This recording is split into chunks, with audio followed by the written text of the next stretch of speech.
Элли дүрсгийсэн зантан болохоор чоннуудын байгаа байршилд гяс очиж Эбиг алмаар байсан ч Дина түүнийг тайвшруулж хоёулаа намайг сайн мэдэхгүй штэ сайн судлаад аюулгүй замаар очих хэрэгтэй гэж хэлэх ба тэдний станцыг чагнасаар баад хотын хаан эргүүлд гарч байгааг нь олоод мэдчлээ.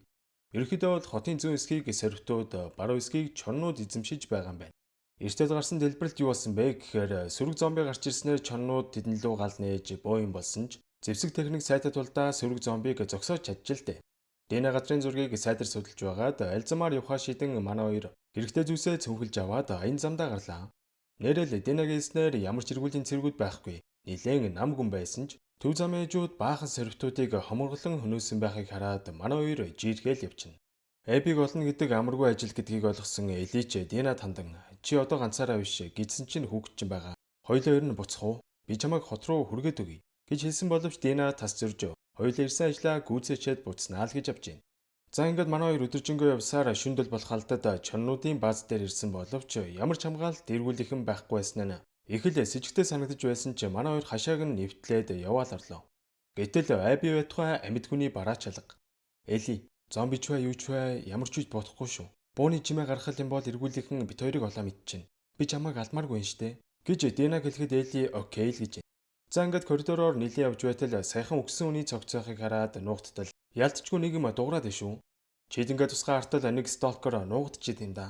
Мөн байна. Хотод байхад над руу дайрсан төрөл нь мөн байна. Энэ их хурдан. Би бууд жамчхаас өмнө намайг хатсан. Гэж хэлэхэд Дина гайхан юу? Чи бүр хазуулсан юм уу? Гэхэд би тухайн үед чамд хэлж амжаагүй маа. За тэр жахав над чин гацаараа харин хоёулаа байна. Би анхаарлыг нь татах үед чи буудаараа заа юу. Гэд лаг төлөвлөгөөгөө гаргаж байтал чимээ гараад байхаар нь хартал хоёулаа болцсон байдیں۔ Хоёулаа болчлоо штэ. Барахгүй чимээг өхөн буцаад гарыг. Гэд эргээ артал ард нь дөрвөн сталкер айл хэдийн бүслээд авчээ. Дина, тэнд байгаа торыг харж гинүү? Хамаг хурдаараа гүйжроод хаалгаагаа түлээж бай. Би энэ хэдийг бүгдийг саатуулъя. Би хийж чадсан бай, яахчгүй, санаа зовлтгүй шүү. Гэж хэлээд нэг үнсж аваад Дина маань хар хурдаараа гүнэ. Арай гэж төмөр хашааны хаалгыг хатал нөгөөдөл чинь төмөр торын сэтэлчгээл биш үү? Нөгөө талд Эли бодох гэж оролдсон ч амар хурдан болохоор буудаж амжидгүй. Зэвүүн гаруй дээлийг бүсэлж байгаад хідэн талаас нь зэрэг дайрж дараа л авлаа. Яж хахад Динагийн суман дуусаад нөгөөдөл чинь тораашааг нь сэт даад яг ороод ирдгийн даваан дээр буундуу гарч сталкруудыг шүршиж гарна. Буундуугаар нөгөөдөл чинь буцаал нуугдчихваа. Тэднийг авсан хүн бол Джесси байж таарна. Эли Дина хоёр хотоос явсныг мэдээд Томи Джессиг дагуулan тэдэнд туслахаар Сиэтлд ирсэн энэ ажилд. За ингээд энэ хоёрыг дагуулад Томи руу очихоор барилгаас гарангүйх ба эргүүлийнхэн манай диараас буудан хөөж эхэлдэг. Нилийн явсаар ойролцоох цэцэрлэг түрээлэн рүү орон явж байтал нөгөө сорвтууд чинь чоннуудын нэг зэргийг барьсан хоолоогоор нь дүүжлэн гидсийн зүсч доторх эртний цувуулан зэрлэгээр хөнөөж ирэх ба үнийг харсан манай гурч бүр шок. Гэтэл энэ үед нэг сум Динагийн гоёыг зоож орхилоо шүү. Сорвтууд манай хэдийг харцсан бололтой. Динаг аваад торгодох байрлал буцаа. Би энэ хэдийг сатааруулчаа дараас чинь очие. Гэж хэлээд сорвтуудын анхаарлыг өөр дээрээ татан өвсөн дундуур харуудаараа гүйж эхлэх үед Джесси Дина хоёр тэндээс амжилттай зугтаж чадлаа. Манай охин хаа очиж сайн гүдэг тулдаа энэ нөхдүүдийн гараас эвтэйхэн мултарч чадсан ч хорогдох байрлуугаа буцсангүй. Мэн хүртэл ирсэн юм чинь Эбиг алчаад буцна гэсэн үе шонцондоо автаж хотын имлэгийг чиглэн явдаг. Яваачтал ялчгүй баахан зэргүүд байгаагаас харахад энд Эби байж магадгүй л бололтой. Хэтэрхий хамгаалалттай байсан тул буцах гэж байхдаа барилга руу орж хоол авахыг харлаа. Имлэг дотор хамгал шаргацсан зэргүүдээ эмчилж эмнэлгийн тусламж үзүүлж байх ба Эбигийн бүлгийн Норогед бүсгүй энд сэвлэг хийж байгаа юм байна. Өвчтнүүдийнхээ шархыг цэвэрлжээд арын өрөөлөө ортол Эли наадха тавь. Эргээд хар. Гэд буу шагаацсан зогсож байна. Намайг таньж байгаа үстэй. Эби хаана байна? Гэж асуухад би мэдэхгүй гэд гүрийгээд идэх шүү. Тэгснээ Жовлиг дурсан сэтгэл зүйн тоглолт хийж байснаа. Элигийн нүрлөө шингэн цацаад зүхтааж орхилоо. Нойроо тусламжгүй орилсон боловч нэг давхурт ямар ч эргүүлэх юм байсангүй. Элигээс зүхтаахын тулд ашиглалтаас гарсан лифт рүү үсрэн буусан боловч тороосон тасраад зөөрийн давхар руу унаж орхиноо. Нойроо тэр чигтэл лифтнээс буун гүйх ба Эли жардаас нь зорилоо буун хөөх гэтэл агаарт баахан тоосон цэр өгөөд маш муухай чиг үнэртэн байдал нэг л биш байгаа дээ шүү. Манай хүн гарч идэнгээ асан нилээн болгоомжтой алхаж эхлэх ба энэ зорны коридорт бүр битүү мөөгөн цэр урагчиж. Тэгснээ бүр харанд нэг зомби мөөгөн цэртөө баригдсан байх ба Элиг хармагцаа амнасаа битүү тоосон цэр агаарт цацаж орхилоо. Мөөгөн цэрийн алдуур жилэрх тусам хувьсан өөрчлөгдөж одоо бүр агаарт тоосон цэрөө цацаж халдвараа тарахыг оролдож байгаа нь энэ юмсанж. Хавчиж манай охин маань дархлаатай тул тийм ч айсангүй. Норог болохоор нарийнхан коридороор явж байтал маньхүү айл хэдийн тоосон цороор амьсгалснаас болоод халдвар авч ихсэн байлаа. Одоо хоёулаа охин Химээлхэд Элли би яахчгүй, чам шиг өгөхгүй гэж хэлэхэд л Нора Эллигийн хэн гэдгийг ойлгодог. Чи тэр охин байна. Жоулийн эмнэлгээс аварсан охин чи байсан юм байна. Гэж гайхаа амдаа бовтнох үед Элли Абиг хаануугааг асуусан ч нэгэнт өгөх гэж байгаа тул амнаасаа өсөж унахсангүй. Гэсээ идэж Элли буугаад алтгийн тэнд байсан төмрийг авч өгөж буй Норог тарчлаан зодож эхлэх үед аргагүй өрхөнд Абиг хотын аквариумд байгааг хэлдэг. Дөрсөлөгдөн талигаа Жоул маань баг бахта цагдаа автагаа маргалдаж буй эсэг гарнаа. Жоулийн ав хэдий цагдаач нилээн харигтаар сууж хоёр хүүгээ суран бүсээр зоддог. Чанга нэгэн байж л дээ. Агтаа Жоул өсөр наснд хүрж Томиг өмгөөлөн автагаа маргалдаж ирсэн ч ав нь түүний зөрөгтэй байдлыг үнэлж Жоул хүм намайг баг бахад чиний өвөө суран бүсээр өгтөлмөн зоддог байсан. Тийм болохоор л би аав шиг нэгэн болсон байх уу. Агтаа чи намайг өдөл хамаагүй өргөн болох болтой. Ирээдүйд болохоор хүүхдээ сайн харж хандаж байгаарай гэж захиж байсан юмсан ч. Дүрсжилжин нэгдэр бүлэг дээр Жоул гэрэл цохнуудыг асны дараа энэ хоёрын оронд юу басан талаар тодорхой гарна. Манай хоёр хот руу уцсны дараа Элли гаран дах хазуусан шархаа нуухын тулд Томигоор шивээс илгүүлснийг хараад Жоул бухимдаж чи дөнгөж 14-т хүүхдэд шивээс хийж өгөх тахтай яах вэ гэж дүүгээ загинсан ч миний охин өвдсөн үү яаж ийж ийн гэд Эллидээ үнэхээр ам юм уу. Удалгүй Элли маань 15 үрж Жоул өөрийн гараар бэлуу бэлдэж өгөхгүй. Та миний нэрийг буруу бичсэн байж тээ. Гэхэд бандсан Жоул наад бэлуун дээр чинь багтахгүй байсан юм аа л гэж авч байна. За ингээд Жоул түүнд төрсөн өдрийн бэлэг болгож өөрийн гараар хийсэн банзан гитар бэлэглэх ба. Эллид яаж гитар тоглохыг хүртэл зааж өгж байгаа хэсэг харагдана. Элли мөгөнцрийн алдартай ертөнцид төрсэн болохоор энэ хорвоогийн сайн сайхан гэхээс илүү дандаа л буу зэвсэг хүчирхийлэл харж өссөн учраас Жоул түүний 16 насны төрсөн өдрөөр нэг тийшээ дагуулan явж байгаа харагдана. Энэ газар бол Жаксон хотын байгалийн түүхийн музей байх ба үүдэнд нь байсан динозаврын өшөөг хараад Элли бүр бөөн баяр. Ном сонин сэтгүүлээс л харж байсан болохоос ингэж бодитоор харж буй түүнд маш сайхан санагдаж хөрсөндөө бүр динозаврын өшөөний дээр нь гараад мордож байх жишээний. Жоул хардаа тэнд музей биш гэхэд тийм ээ би чамааг тийшээ дагуулаа явж байгаа штэ. Гэжлээ охиноо дагуулan музейрээ орох ба тэр дотор жинхэнэ Аполло 11 хөлгийн бүхэгийн хэсэг байхыг хараад Элли бүр шок. Пөөх энэ жигнэсээ сансрын хөлг гэж үү? Химээ сонирхож Жоул сансарт нисмээр байвал эхлээд дуулгаа өмсөж. Гэжлэхэд манай охин тэнд байх сансрын нисгэгчдийн хувцсыг нилээн шинжиж байгаа. Нэг дуулга аваад өмслөө. Манай хоёр хөлөг онгоцны дотор суугаад Элли бүр их гайхаж. Хөөх энэ болон товчлууруудыг юунд ашиглах юм бол? Сансрын нисгэгчид толгой сайтай хүмүүс байсан бах та. Гэх зэрэгээр бишрэхэд Жоул бит хоёрын сууж буй хөлөг бол сансар руу ниссэн Аполло 11 гэдэг хөлөг. Намайг чиний насан дээр байхад сансрын нисгэгчид энэ хөлгөөр саран дээр очисон гэж боддоо. Мэ төрсөн өдрийн бэлэг хүүхдээ гэж хэлэн нэг касет өгөх ба манай охин зөөврийн хөгжмөдөө игээ сонстол Аполло 11 сансарт хөөрөх гэж буй үеийн бодит бичлэг байлаа. Элли маань үнийг сонсон яг л сансарт хөөрж байгаагаар өөрийгөө төсөөлөн хорвоо ертөнцөөс тасарч шил боллоо. Дахин нэг жил өнгөрч Элли 17 нас хүрлээ. Жоул өөрийн гараар хийсэн бэлуугаа ортол Элли нэг охинтой жанжин болох гэж байгаад баригдчихна. Тэгснээ бүр гарандаа шин шивээс илгэсэн болохгүй юм татан мансурж байхыг хараад мэдээ Жоул бухимдаа л явчихна. Жилийн өмнө музей үзэн барилж өссөн охин нь том хүн болон өөр зүйлс хийх болсонд аав хүний хувьд нэлээд бухимдангуй байх ба. Ингэж болохгүй гэж хэлэхэд Элли ч 17 өрснийг хэлэх үү. Би том хүн болсон. Өөрийнхөө хүснээр амьдрна. Тэглэж та миний аав биш шүү.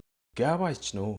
Жоул бухимдсан Элли матрас ор хүнжилгээл өөрийнхөө нүдийг аван Жоулийн байшингаас нүүн хажууд нь байх гараашнд амьдарч ихснээр ерөөл манай хоёрын харилцаа эндээс модж эхэлжээ. Охинтойгоо тарамжгүй байгаа учраас Жоул хотын сэтгэл зүйчтэй уулзсан нөхцөл байдлаа илж зөвлөгөө авах гэхэд өсвөр насныхан тэгжил байд юм дөө хэсэгтээ зөнд нь орчих гэд байсан тул сэтгэл зүйч хийснээр хэсэгтээ зөнд нь ойтол Эллигийн зан ханш арайгаагүй болоо л ирлээ. Элли маань 19 нас хүрдэг жилээ эргүүлийн багт орно гэж зүтгээд байсан тул Жоул хоригдж чадсангүй. Төрсөн өдрөөр нь эргүүлд гарахыг нь зөвшөөрж өөртөө хамт эргүүлд гаргаж юунд анхаарах ёстойг тайлбарлан явж байлаа. Охиндоо санаан зовоод тэр шүү дээ. Гэхдээ Элли нэг л дуу шуу муутай байх ба зүгээр үү гэд асуудал. 5 жилийн өмнө та намайг аврахдаа хүн гэмтээгээгүй үстэй. Таны хэлсэн бүхэн яг үнэн үү? Хэмээр эргэлзэнгүй асуухад Жоулийн царай нэг сонирн болсноо. Би чамд худлаа хэлээгүй. Элли, дэмий өмнө санаа зовох хэрэггүй. Гээл аргаллаа. Гэхдээ Эллигийн царайнаас харахад Жоулийн үгэнд итгэхгүй байгаа нь ойлгомжтой. Манай хоёр нэлээд явж байтал эргүүлд гарч байсан тэдний нэг яаралтай тусламж хүсдэг. Манай хоёр ч сандрын яваачтал нэг зомби алуулсан хэвдэж байх ба. Модны цаа нэг юм бүртэлцээд биш үү? Гэхдээ зомби биш эдний хотын гишүүн Южингээд нөхөр байлаа. Жоул, би зүгээр. Саяны зомбиг алдсан хот руугаа буцацгаая. Гэд бахарна. Южин, би чамайг олон жил мэднэ. Чи их сандарсан байна. Хазуулсан юм уу? Тийм бол алив харуул. Гэхэд Южины царай сонирн болсноо зомбид хазуулсан шархаа харуулад "Гуй Жоул, Би зүгээр л сүүлийн удаа эхнэрээ хармаар байна. Эхнэртэйгээ уулзаж сүүлчийн үгээ хэлмээр байна шүү дээ. Гэхэд Жоул мэдээж татгалзсан. Эли түнд хандан тэр саяхан хазуусан байж тээ. Зомби болох гэж зөндөө удна. Хоёулаа хүлж авч яваад эхнэртэй нь уулзуулчих л та. Гээд хүн чандар нь хөдлөөл байна. За яах вэ? Чи очиод морь аваад ир. Би Южинийг хүлж бай. Гэж хэлээд Элиг явуулах гэтэл Эли ягаад ч юм түүнд итгэхгүй эргэлзээд байхаар нь би Южинийг яах ч вэ? Амлж байна. Гэж хэлээл явууллаа. За ингээд Эли морио дагуулаа эртэл Жоул түүнийг аль хэдийн буудаад алдсан байхыг хараад бүр шок. Манай хоёр түүний зөгцийг хоттой авчрах ба Жоул эхнэрт нь хандан бид хоёртой анх тарахтаа л хазуулсан байсан. Би нь маш муу байсан. Чамд маш их хайртай шүү гэдэг үг дамжуулсан. Тэгээд өөрийгөө буудан хөнөөсөн. Хэмээн худлаа айлан эхнэрийг нь тайлбарлаж байтал Элигийн дургу үрж та битгий худлаа яриад байгаач. Юужин ах эхнэртэйгээ уулзахыг хүссэн бүр танаас гуйсан. Гэтэл та түүнийг буудсан биз дээ. Та надад амлчаад худлаа ярьсан. Гээд бүх хүнийг хэлж Жоулийг байдалд оруулаад авлаа. За ингээд үрсчилжин парк нэг дээр гарсан шинжилгээ өрөө бидэнд харагданаа. Цагаан толгойд Дила Эли хоёрыг доромжлоход Жоул ухсгийн очоод түлхэж байгаа л харагдана. Та яагаад миний амьдралд оролцоод байгаа? Эндээс явж үз. Хэмээн Эли орилоход Жоул сэтгэлээр унан үзлэхийг орхиод гитараа тоглоо сууж байтал нилээн уусан Эли үрчэрэн мань хоёр жаал ярилцсан. Та Южинийг алахгүй гэж надад амласан мөртлөө минутын дараа л амлалтаа зөрчсөн. Намайг 14-т байхад яг юу болсон талаар үнээл. Үнээлэхгүй бол дахиж би хизээж тантай харьцахгүй шүү. Гэж хэлээд тэр өдөр надаас өөр дархлаатай хүмүүс байсан гэсэн үний юм уу? Гэхэд үгүй л гэж байна. Надаас вакцин гаргах боломжтой байсан уу? Гэхэд Жоул уйлангаа толгойд өгнө. Гэрэл зохнуудыг та алсан юм уу? Гэхэд манай хүн юу ч хэлж чадсангүй. Тэд вакцин гаргахын тулд чамайг алах гээд байсан. Хэмээ үйл хэлэхэд Эли энэ олон жил тээсэн ураа гаргаж тэгээд би үхэл байсан штэ. Вакцин гаргаж авахд миний аим юу юм бэ? Тэр өдөр та намайг орхисон бол энэ бүх хүмүүс өдөрт халдваргүй ертөнцид амьдарч байх байлаа. Гэж хэлэхэд Жоул тийм ээ чиний зөв. Би чамайг аврахын тулд тэр бүх хүмүүсийг золиослсон. Гэхдээ надад дахид тийм боломж олдсон ч би чамайг аврах л болно. Би чамайг охин шиг харилтгаа Эли. Чи намайг ойлгохгүй байж болно. Гэхдээ нэг өдөр чи хүүхдтэй болохоор ойлгоно. Надаас илүү сайн хүн болоорой. Химээлхва дүрсэлжин усан бороонд алхан явж буй Эли маань энэ бүхнийг бодон нулимс туслуулан алхасаар хорогдох байрлууга ирж байгаа харагдана. Энэ Джесси Динагийн үлдэндэг шархыг нь спиртээр цэвэрлээд сумыг нь суулж авахынхаа өмнө одоо маш их өвдөнө. Эндээс хэд балгачих. Гэд арх өгсөн ч Дина маань наадахыг чинь уухгүй гээл гүрийгээд шүү. За ингээд удалдгүй Эли чирж шархандаа зөөврлээд унтсан Дина дээр очин шалгахад хаавчиж артерийн судсын нооноогүй тул амьд нь халгүй шарх байлаа. Эбигийн бүлгийн ноороог олоод хөнөөж чадсан. Эбиг хаан угааг нь ч олж мэдсэн. Гэж хэлэхгүй олон жил зөвхөн өөртөө нууж ирсэн нууцаа үртэл хэлдэг. Намайг 14-т байхад Жоул гэрэл зохнуудад хөргөж өгөхөөр явж байсан юм. Би дархлаатай болохоор намайг ашиглаж мөгөнцрийн эсрэг вакцин гаргах боломжтой байсан. Гэхдээ намайг алж тархийг маань гаргах ёстой байсан учраас Жоул намайг хамгаалж эмнэлэгт байсан бүх хүмүүсийг алаад намайг аварсан. Тэр надад худлаа хэлсэн ч би юу болсныг нь ер нь л гадралж байсан. Хэмээ өвлөгний хэлэхэд вакцин гаргах боломжтой байсныг сонссон Динаач нэг сонирн болсноо. Бүгдээрээ зүгээр л харьцгаая. Хэмээ хэлэхэд Элич тэг яал гэлээ.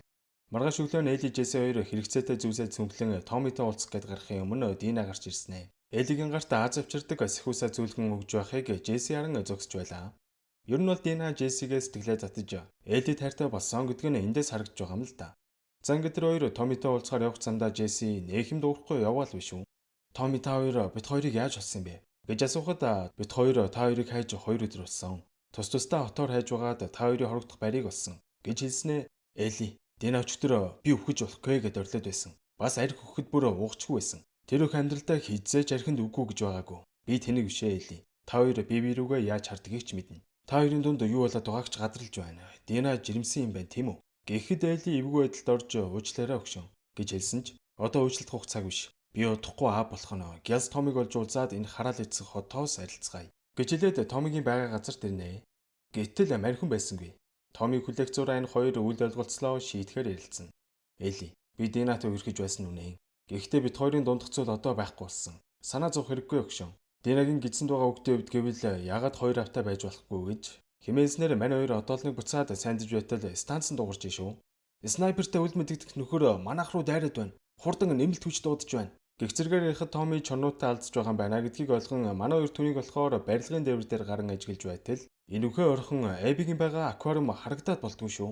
Джесси, Томи өөрийгөө аргалчиж чаднаа. Хоёулаа тийш явъя. Тэнд Жоулиг алсан хүн байгаа. Гэж хэлсэн боловч Джесси уурлан тэгээд Томиг яах юм? Тим олон зэргүүтээ алдаж чадахгүй штэ. Гэд манай хоёр маргаад эхэлнэ. За ингээд Джесси Томи руу явж харин Эли маань аквариумыг чиглэн явахаар болно. Ежидэл харуулсан буруу асгараад ясан ч ёоцгүй өдрөвдөө. Маньхүү хотын иргэдэр эртэл чоннууд бомбонороо завтай ирж байх ба энэ хэдийг явсны дараа тэнд байх завинд суугаад аквариумыг чиглэн явж эхэлтэл удалгүй нэг том давлгаа гарч ирээд манай үнийг завтай нь хөмрөөл орхилоо. Арай гэж оролцох иргэдэр гарч иртэл сорвтын газар нутаг байж таард юм да. Элийг чоннуудын нэг байна гэж бодоод чирж авч явснаа хологоор нь олс уяад яг дүүжлэх гэж байтал бөөн будалцаан болсноор сорвтууд юун ээлжтэй мантай хаяалгүлээ. За ингээд манай хүн газар байсан бууг аваад завиндаа сун үргэлжлүүлэн аквариум руу хөдөлдөг. Аквариум дээр ирээд болгоомжтой явж орон Эбиг хатал энд хүн байд юм уу гэмээр намгүн байдал угтах ба ноорог худлаа илжтэй хэмээн бодоод яг гарах гэжитэл хүн шархаа цэвэрсэн бололтой баахан Марл байш шүү.